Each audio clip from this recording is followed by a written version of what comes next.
औरत गांव के दबंग सरपंच के बेटे के जुल्म सह रही थी, जबकि उसका पति बाहर बंधा हुआ बेबस खड़ा था। अंदर से पत्नी की दर्द भरी चीखें सुनकर उसका खून खोल उठा।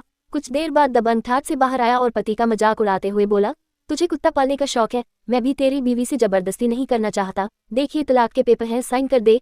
पति ने मना किया तो दबंग ने गुस्से में पेपर फाड़कर उसके चेहरे पर फेंक दिए और हंसते हुए बोला, चल अब मैं तुझे एक और ऑफर देता हूँ, तेरा कर्ज धीरे धीरे चुका दूंगा, हर बार मैं तेरी बीवी के साथ रहूंगा, बदले में तेरे कर्ज से 200 रुपये माफ कर दूंगा, और जब तुझे दरवाजे से बांध दूंगा तो 100 रुपये अलग से रखूंगा, उसे चौकीदारी का किराया समझ ले। दरअसल पति ने अपनी बेटी के इलाज के लिए गांव के दबंग से ऊंची ब्याज दर पर कर्ज लिया था, लेकिन अब वो कर्ज सूद समेत उसके सम्मान को भी निगल रहा था। दबंग सिगरेट जलाकर दरवाजे पर बैठा था, तभी अंदर से पत्नी टूटी फूटी हालत में बाहर आए। उसकी आंखों में सिर्फ बेबसी थी। अपने ही पति की लाचारी देखकर उसका दिल चीत्कार कर उठा। यह नरक से भी बुरा जीवन था जिसमें वो एक पल भी नहीं रहना चाहती थी। पति अपनी पत्नी की यह हालत देखकर बर्दाश्त नहीं कर पाया। गुस्से में वह दबंग पर झपट पड़ा, लेकिन ताकत में कमजोर होने के कारण खुद ही पिट गया। दबंग ने गुस्से में चिल्लाते हुए कहा, तुझे जान से मार दूंगा, फिर देखता हूँ कौन मेरा कुछ कर पाता है। डर और गुस्से से कांप हुए पति ने दरवाजे के पास रखी कैंची उठाए और सीधे दबंग पर टूट पड़ा। वह बेकाबू होकर बार बार वार करने लगा। दबंग ने भागने की कोशिश की, लेकिन पति ने 26 बार वार करके उसे लहूलुहान कर दिया। दबंग को अस्पताल ले जाया गया, लेकिन वह बच नहीं पाया।